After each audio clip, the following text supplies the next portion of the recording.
Alors d'abord, j'essaye de fonctionner au feeling avec la personne pour savoir ce qu'elle veut. Et puis essayer de m'adapter pour que ce soit intéressant parce que autrement ça peut devenir ennuyeux pour cette personne. Bon, j'ai commencé avec quelqu'un qui ne savait ni lire ni écrire, donc comme j'avais pas eu la formation AFPLI que j'ai eue quelque temps après, bah, j'ai commencé comme moi à l'école. Parce que on va jouer sur ce qu'il fait dans la journée, sur son travail, qu'est-ce qu'il rencontre, qu'il doit lire dans son travail, et on va étudier ces mots-là qui vont l'aider tout de suite s'il les connaît. Il avait malheureusement un entourage qui ne l'encourageait pas, qui disait qu'à plus de 50 ans, ça valait pas le coup d'apprendre à lire, à écrire, ça servait à rien. Donc j'ai failli le perdre une fois, j'ai failli qu'il arrête tout. Et puis, on a pris le livre que j'avais fait, je lui ai montré jusqu'où il était allé. Et là, donc, il est reparti, il a continué. Ce monsieur avait perdu sa femme qui savait lire et écrire, qui faisait tous les papiers. Et ses enfants étaient dans des écoles dispersées. Et là, il a fallu qu'il fasse les papiers du quotidien, les impôts, les choses comme ça. À son travail, comme il était dans l'entretien, il arrivait à lire les pictogrammes. Mais c'est vraiment trouvé tout seul, donc il fallait qu'il y aille. Souvent, elle me disait les besoins qu'elle avait. Elle me disait par exemple, tiens, il faudrait que j'écrive une lettre, je ne sais pas comment faire. Bon. Donc on partait sur la lettre. Elle aussi, elle pouvait amener un texte et quelque chose qu'elle avait lu mais pas tout à fait compris, ou une lettre, ou un tract, quelque chose comme ça. Et donc on pouvait travailler, c'est elle qui apportait du matériel. En fait, elle a souvent apporté du matériel parce que on a aussi beaucoup travaillé sur son vécu, sur le témoignage qu'elle avait dans la vie. Elle a travaillé toute sa vie. Bon, maintenant, elle avait le temps de pouvoir rectifier un peu le tir au niveau de la lecture et de l'écriture. Donc, elle le faisait. Et elle parlait et on essayait de faire avec ce qu'elle disait un petit texte. Il avait des difficultés pour lire, il avait même des problèmes de reconnaissance des sons simples, hein, les ou, wa, tout cela pour lui c'était difficile. Alors j'ai essayé des méthodes diverses, donc en prenant dans son quotidien des mots qu'il pouvait comprendre et qui pouvaient peut-être l'accrocher un peu. Leur but à ces deux jeunes-là, enfin deux jeunes, elles avaient quand même plus de 30 ans, c'était pouvoir être à l'aise avec leurs neveux, leurs nièces qui font qui font leur scolarité et de façon à être à même de partager. De ne pas être trop à la traîne par rapport aux jeunes. Je ne peux pas dire que je fasse du B à bas, parce qu'il est quand même au-delà, sauf quand il bloque. Là, on revient au B à bas. Donc, je balaye un peu le mot, j'évite les mots trop longs pour éviter la réflexion. Oh là là, il est long celui-là, ce mot-là. Et j'alterne ce que je crois qu'on appelle du global avec du syllabique. Voilà. J'alterne en fonction du mot, en fonction du blocage, du temps d'arrêt qu'il adopte. Voilà. Enfin, là, ce qu'on appelle une reprise me paraît tout aussi important, voire plus, que l'apprentissage lui-même. C'est-à-dire qu'on n'apprend pas les choses en une fois, on les apprend. C'est le principe du millefeuille, hein, la mémoire. Je lui dis, je lui explique. Et il est fier. C'est important, je crois, qu'il soit fier de se rendre compte qu'il progresse. Donc chaque semaine, je commence un petit peu par le plus austère, c'est-à-dire par quelques conjugaisons, parce que je pense que c'est indispensable, ne serait-ce que être et avoir, où il a du mal à bien les assimiler. Et alors après, je lui fais faire des exercices écrits, avec du vocabulaire, et après on fait de la lecture. Je lui apprends évidemment les verbes, on a les auxiliaires, on a les verbes, on n'a que le mode indicatif pour l'instant, il ne faut pas qu'on aille trop vite. Après je lui explique aussi l'accord des adjectifs avec les mots, les mots qu'on met au féminin, le singulier, le pluriel. Bon, c'est quand même les bases, obligatoirement. On est obligé d'en passer par là. Donc petit à petit, j'espère qu'il arrivera à se construire quand même disons, un petit univers où il pourra vraiment évoluer seul, tout en ne mesurant pas le temps qu'il faut pour ça. Hein. On a fait énormément de lectures, d'explications de textes pour qu'il maîtrise le vocabulaire, de manière et quelquefois à faire quelques jeux de rôle pour qu'il se retrouve en situation. Et puis nous avions établi vraiment une relation de confiance puisque nous allions ensemble à la bibliothèque, je lui prêtais des livres, etc. Ça s'est très bien passé et ce monsieur est au bout de quelques temps, à terme quelques mois, mais je ne peux pas dire précisément combien de temps, il est rentré dans le marché du travail, sur le marché du travail, parce que je trouve quand même très dommageable lorsque l'on fait ne serait-ce ses courses de ne pas comprendre tout ce qui est écrit sur les étiquettes, de ne pas se rendre compte lorsque l'on passe à la caisse, ça c'est autre chose, si l'on vous rend bien la monnaie. Donc là aussi nous avons fait des jeux de rôle sur la caisse, donc nous avons aussi compté. Et puis, nous avons lu aussi des journaux, nous avons lu des recettes de cuisine. C'est vraiment à la demande et en fonction de son état d'esprit. Alors, l'écoute, la patience. Ben, ça demande de la patience. De la patience et puis de l'acharnement un peu. Acharnement qu'au début, je n'avais pas. Je veux dire, j'avais du mal à revenir sur ce qui avait été fait. Et maintenant, je m'aperçois que c'est ce qu'il faut faire. À échéance plus ou moins brève, on revient sur ce qu'on a fait. On recommence sous une forme différente. Ça, je l'ai appris sur le tas, quoi. Il y a quand même des compétences à avoir pour enseigner, travailler la langue française, et la lecture et l'écriture. Moi-même, je suis sans arrêt, malgré mes plus de 30 ans d'enseignement de français et d'une langue vivante, je suis sans arrêt avec des doutes et en recherche de comment je pourrais, par quel biais je pourrais surmonter telle ou telle difficulté d'apprentissage.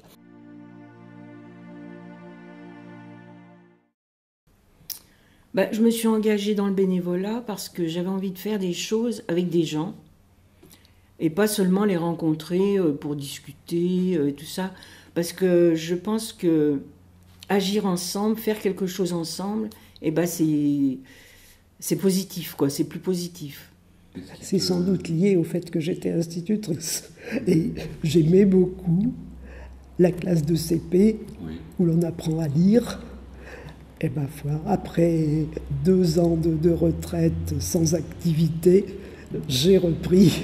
Plusieurs choses. Pour l'apprentissage du français, c'était le fait de l'isolement que j'ai connu.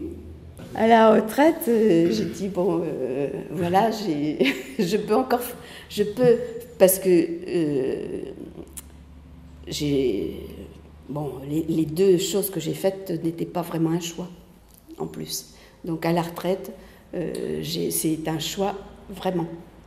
Je pense que savoir lire et écrire, au moins on peut analyser ce qui est dit, on peut se faire sa propre opinion, on peut s'élever dans la vie, je pense, dans le travail aussi. Donc ça me paraissait, moi, une évidence. Déjà, de par la profession que j'exerçais avant, j'ai enseigné une langue vivante, en l'occurrence l'espagnol, pendant un peu plus de 30 ans. Le français, en même temps que l'espagnol, pendant 10 ans. J'ai aimé ça. Je m'étais laissé dire par mon chef d'établissement que j'étais militante dans mon travail, ce que j'avais pris comme un compliment. Et donc, maintenant que j'ai cessé mon activité professionnelle, l'envie est restée. Et donc,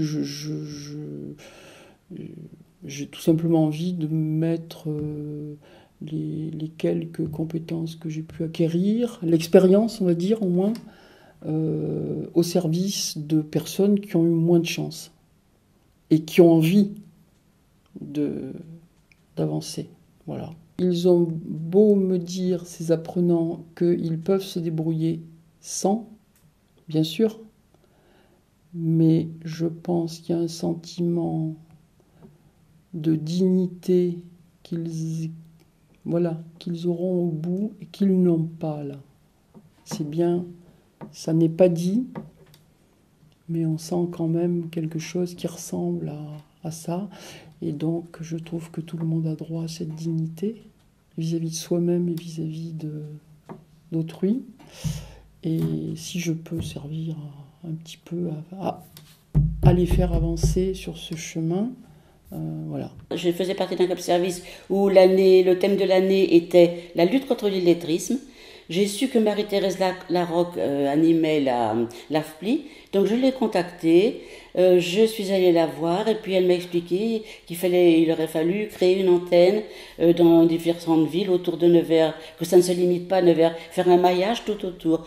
Donc comme j'ai la charité, j'étais quand même assez bien placée. Je suis quand même charitoise, bon, après j'étais au conseil municipal, donc j'avais pas mal de facilité pour contacter les gens. Petit à petit, je suis arrivée à contacter pas mal de personnes qui se sont engagées comme moi, parce qu'on avait vraiment l'impression de se rendre très utile. Quand on est à l'âge de la retraite, on se trouve un petit peu coupé si on ne fait pas quelque chose, on se trouve coupé du monde actif. Donc je pense que ce moyen-là, c'est quelque chose où nous, on se rend utile et où on peut vraiment rendre de grands services. Et puis pour nous, je trouve que c'est un gros apport, de ne pas être coupé du monde qui gravite autour de nous.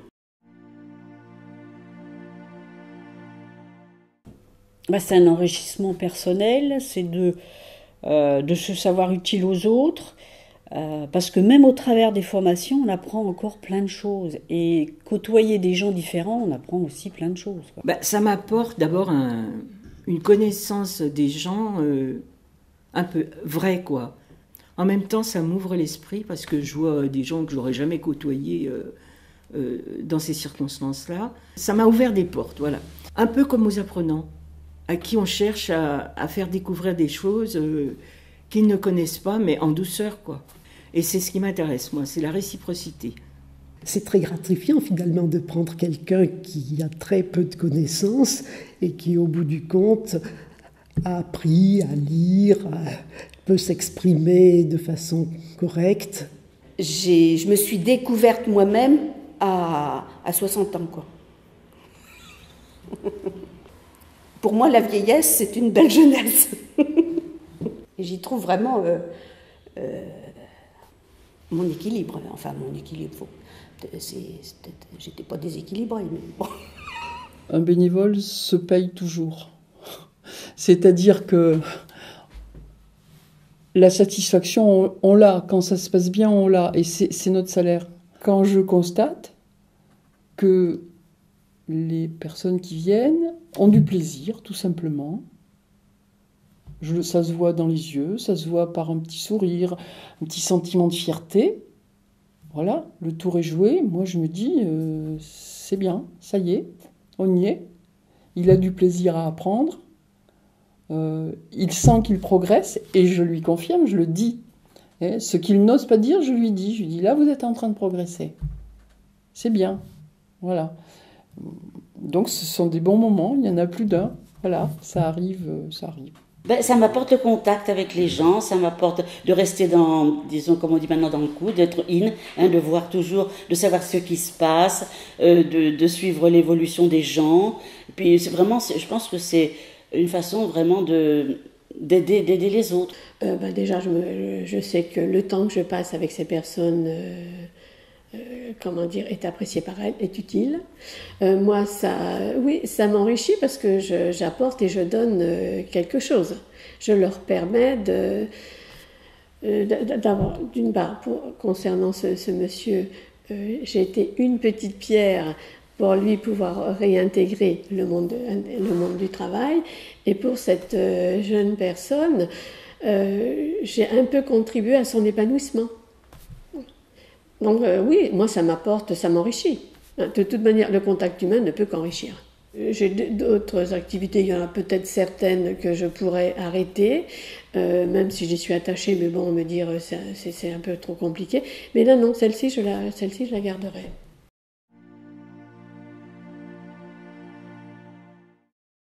Elle a toujours été positive.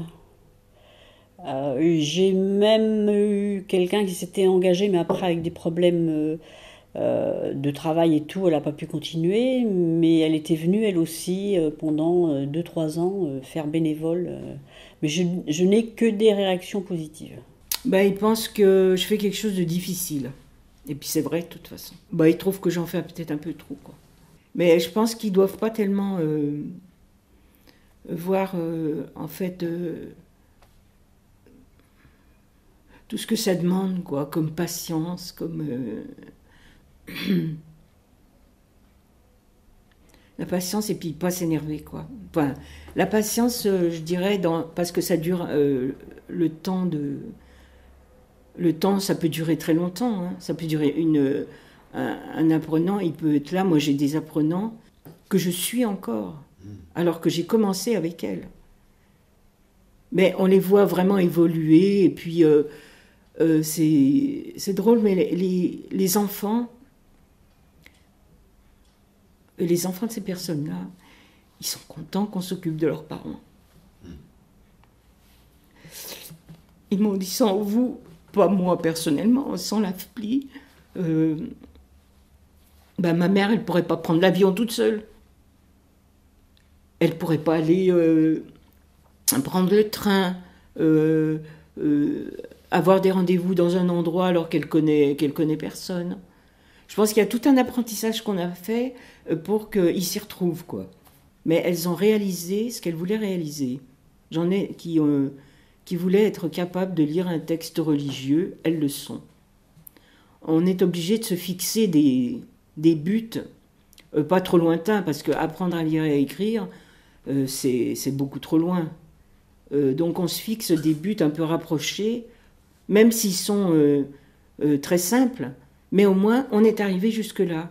Je sais écrire mon nom sans faute d'orthographe, pouvoir remplir un dossier en mettant mon adresse, ma situation de famille, me retrouver dans des écrits. Et ça, c'est très important. Eh bien, j'ai la chance de ne jamais avoir eu de réaction négative, alors que je sais que d'autres personnes en ont eu. On leur a dit, est-ce que tu t'occupes de ces gens-là?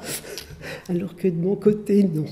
C'est pas forcément très bien accueilli. Enfin, c'est pas spontané en tous les cas. Hein. Il faut que j'explique et que je leur communique mon enthousiasme. Je suis très contente de moi pour dire à ceux d'ici, vous voyez, les étrangers, comment ils sont sympas. Ils pensent que c'est bien. Bon, déjà, j'ai beaucoup d'enseignants dans ma famille, donc ils peuvent.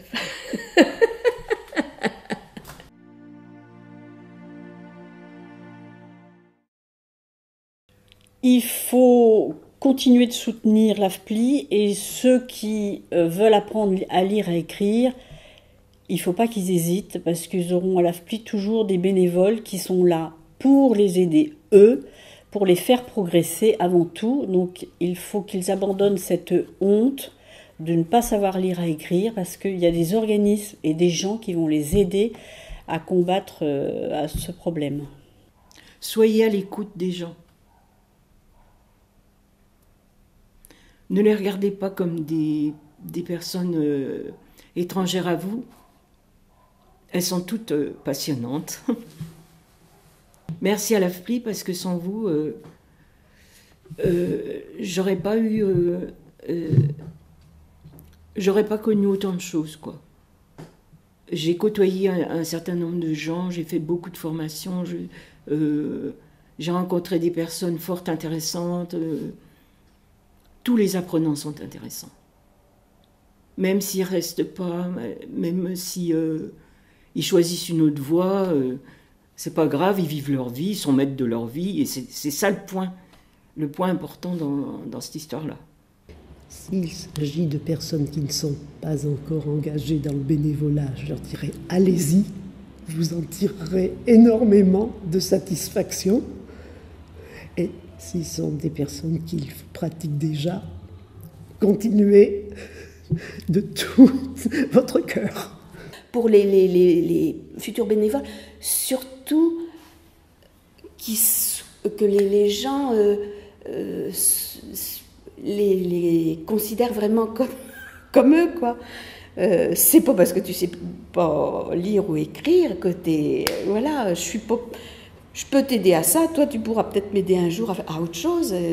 Il y a des besoins, les gens qui sont dans cette situation ne le disent pas, pratiquement jamais. Et donc c'est à nous d'aller vers eux, nous qui avons les moyens d'eux. Eh bien, je trouve que ça serait bien pour faire société que l'on puisse aller vers, et voilà, pour faire de belles rencontres et puis essayer d'être efficace. Qu'il ne faut pas avoir peur de s'engager dans le bénévolat. Alors là, quel que soit le bénévolat, bien sûr, et d'autant plus quand c'est de la lutte contre l'illettrisme, parce que on a besoin, c'est quand même une autonomie et un besoin quotidien. On ne peut pas vivre et s'épanouir si l'on ne maîtrise pas une langue. La langue française, c'est pas possible. Et on se sent dans une situation d'échec, on se dévalorise. Donc il faut aider ces personnes, absolument. Si on faisait le compte de toutes les personnes qui sont redevables à l'AFPLI de leur réussite, même si c'est pas une réussite qui va très haut, mais quand même arriver à se sortir de l'exclusion. Je pense que c'est ça notre plus gros engagement. Hein. C'est permettre à ceux qui viennent nous voir de savoir lire, écrire, savoir lire des papiers, savoir entretenir des relations avec le monde extérieur. Parce que c'est important de ne pas se replier sur soi-même. Je pense que là, on a une utilité, mais qui n'est même pas contestable. C'est de notoriété publique. L'AFPLI est très utile. Hein. Et je dirais indispensable. Parce que si ça n'était pas là, combien de personnes se trouveraient en quête de quelqu'un pour leur apprendre à lire et à écrire.